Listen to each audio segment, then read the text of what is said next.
that you make in the market. But there's no guarantee that once you make a final product, it will be automatically sold. Think about the Great Depression. What was the problem during the Great Depression? Commodities were being made, but there were no buyers. People didn't have the purchasing power. If people don't have the purchasing power, this part of the circuit cannot be completed.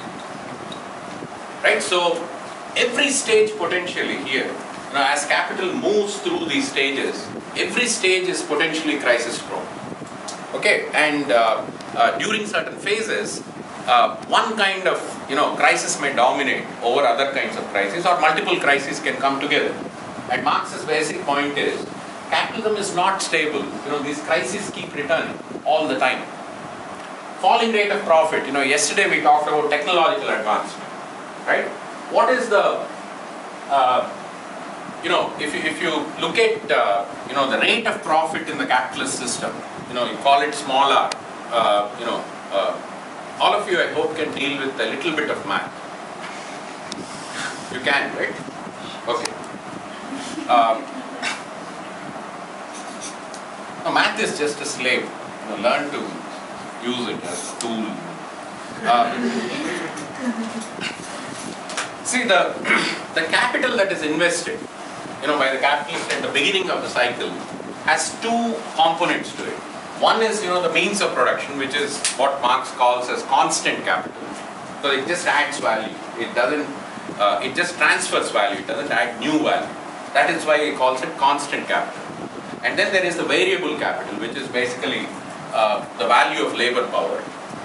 So it's called variable because in the process of being used, it creates more value. Right? In the process of being used, labor power creates more value because the use value of labor power is labor, and labor is what creates value. Right? So that is at the bottom. So the profit rate in the system, small r, is basically the total surplus that is being created in the system divided by the capital that is invested at the beginning of the cycle. Now, suppose I told you there is an incentive for every capitalist to engage in constant technological advancement. Why? Because he wants to get super profits. Compared to other competitors, he wants to produce more efficiently. If I am able to produce 10 cars when my competitor is producing only 5 cars, then I make all the extra profit. I become much more profitable. I could even decimate my competitors. So there is an incentive for the capitalist to sort of innovate constantly. Now the question is, as the capitalist innovates, what happens to the constant part of capital? See, this value begins to rise. Okay? The total amount of constant capital, because technology is constant capital, raw materials and technology is constant capital. So this component begins to rise. In fact, you can rewrite this formula. If you divide both numerator and denominator by V, this is what this formula becomes. How does constant capital rise if the price of raw materials stays the same? If you are investing more money in your technology, right? Technology and raw materials is your constant capital. Okay, so that's what I'm saying. If there is, if the capitalist is investing heavily in technological advancement, Okay. right? So what is happening here is this ratio, C over B, is going to rise over time because there's a tendency in capitalism to constantly improve technologies, right? So this ratio is going to rise. The reinvestment. Exactly. In technological form. But if this ratio is going to rise, what is the meaning of this? The denominator is rising. What happens to profits? Surplus would lower. It decreases. I mean, this part we are not touching. S over B we are not touching. Assume the same amount of surplus is being produced, at this point Oh, in time. okay. But the denominator is rising. What happens to the profit rate? It goes down. Profit rate begins to decline. So that's the falling rate of profit. So there is a long-term secular tendency in capitalism because of this innovation in technology, constant innovation in technology, for the profit rate to decline. Okay, this is a lot of Marxists have spilled a lot of ink on this particular crisis. But the question is, well, he also says That need not be the case. He's a dialectician. Well, capitalism is contradictory.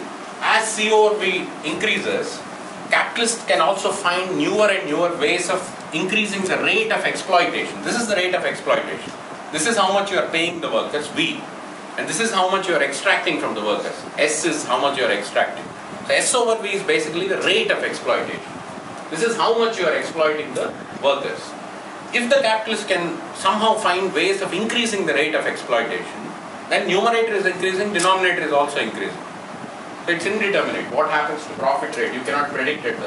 So what Marx is saying is, even as there is a long-term secular tendency in capitalism for profit rate to decline, there are counteracting tendencies also. Right? Counteracting tendencies could be by innovating in wage good industries, you can bring V down. Right? If you bring V down, S over V actually goes up. The same amount of surplus, but V is declining. Then S over V increases. I think I'm beginning to lose a lot of people here.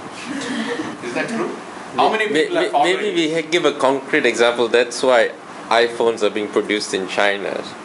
Well, iPhones are being produced in China, because wages are lower. Yeah, that's one way of looking at it. But what happens to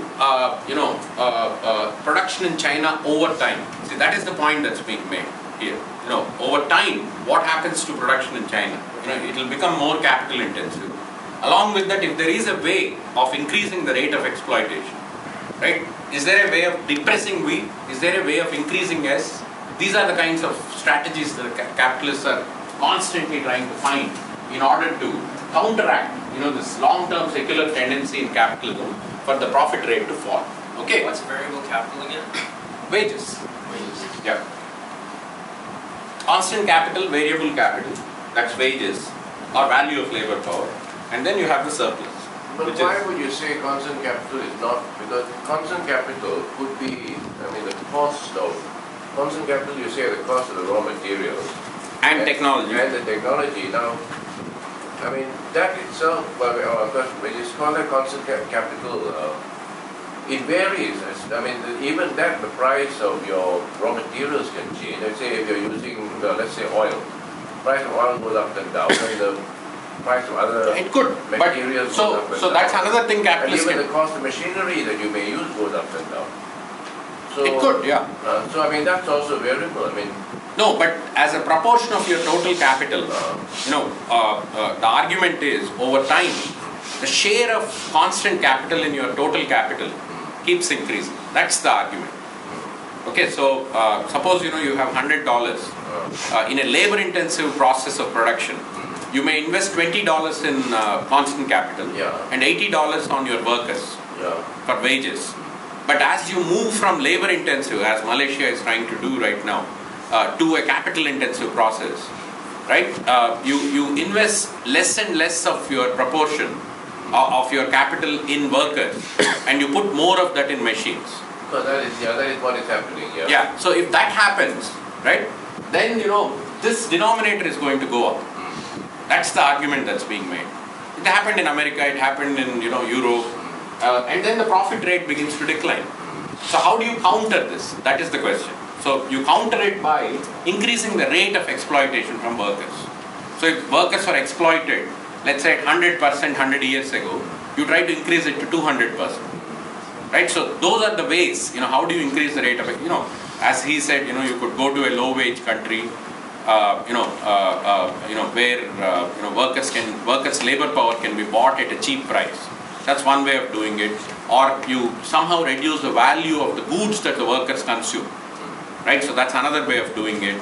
Or you try to push the workers, and extract more effort from the work. There are multiple ways in which, or you go and invade Iraq, right, and reduce the price of oil. Well, that didn't happen, thankfully. But thankfully in the sense that at least America's designs were foiled in that sense. But you try to because oil goes into every into the production of every wage good. You try to bring down the value of wheat. So there are multiple ways of doing it, right? So that's one kind of crisis.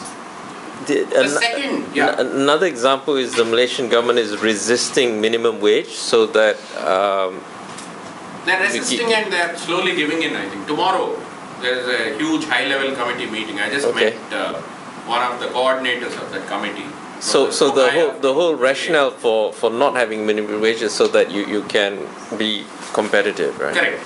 But I think, they're going to come out with a minimum wage, although I think it will be very low. That's the sense. It'll be meaningless. Yeah, exactly. All right. The second kind of crisis is what Marx calls as underconsumption. What is underconsumption?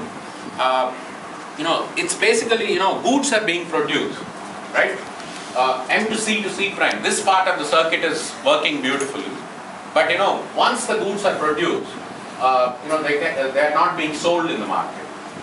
Did we see such a crisis any time in the past? I already mentioned Great Depression is one example. Now as well. Exactly. The global crisis of 2008 is an underconsumption crisis. What happened